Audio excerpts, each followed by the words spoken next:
hello. I'm Brian. I'm a pilot for SkyWest Airlines, and I live and work in Los Angeles. Ever since I was little, I was obsessed with airplanes. Obsessed. I would even wear t-shirts that had airplanes on them. I didn't have a lot of friends.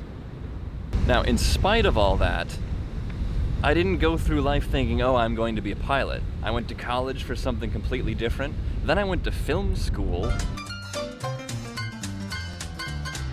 For a couple years, I worked as a video editor in Hollywood. Now, for those that don't know, you basically just sit in a dark room for hours on end with no window, and you stare at computer screens all day as you cut together various footage. I didn't want to live in a cave the rest of my life, so I quit that job and decided to learn to fly airplanes. After I got hired at the airlines, I spent the first year just commuting to different bases, Minneapolis, Houston, so my time off didn't really enable me to go traveling anywhere except home. But when I finally got based back in Los Angeles, all I wanted to do was leave.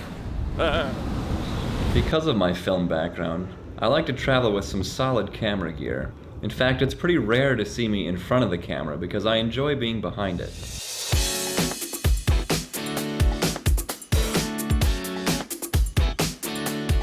It's a further excuse to travel, which I already enjoy doing, and also I get to share my experiences with you all. Right now, the only people that really care are, the 3 people on my Instagram account, one of whom is my mom. One of my favorite trips I've ever done was a road trip through the Balkan countries. So we flew into Croatia, but we also went outside of it to places that are not as commonly visited, like Albania or Bosnia. And you have this idea of what those places are going to be like in your mind. I think one of the guidebooks said, watch out when you pull off to the side of the road landmines. And visiting these different kinds of places can, surprise you a bit. A lot of times, especially if I'm going someplace new, I want to see everything. I have to be at this place at a certain time and then go see this, and I want to do it all. But really, in the end, you should just stop and kind of enjoy the place you're at that point in time. It's a lot more enjoyable that way and more relaxing, and then it gives you an excuse to come back at some other time. I do recall one day working, and after we landed, a mother and her 2 young daughters wanted to come up and see the flight deck and take pictures and whatnot.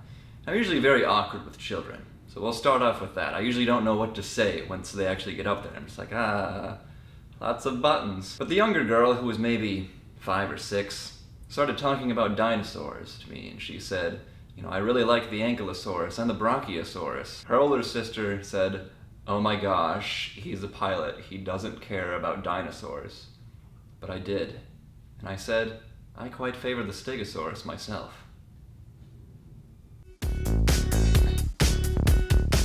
If I were to give one bit of advice, it's this. Nobody wants food poisoning when they're traveling, so how do you avoid it? Now, this doesn't necessarily apply to just far-flung exotic locales. This could also apply to your local buffet. How do I get by? It is these. If you take some kind of stomach relief pill like Pepto-Bismol anytime you ingest something of questionable origin or, possible contamination. Now, I've been to 40 plus countries and the state of Indiana where I had Thai food once and have never been ill. I know what you're thinking. That's an old husband's tale, Brian. But no. The proof is in the contaminated pudding. So it's either this or the local beers I have when I'm on vacation. It's either one or the other. Best to do both until further research can be done. Anyway, thanks for watching. I look forward to seeing more of you. I can't really see you, but So until next time, may the armrest forever be yours.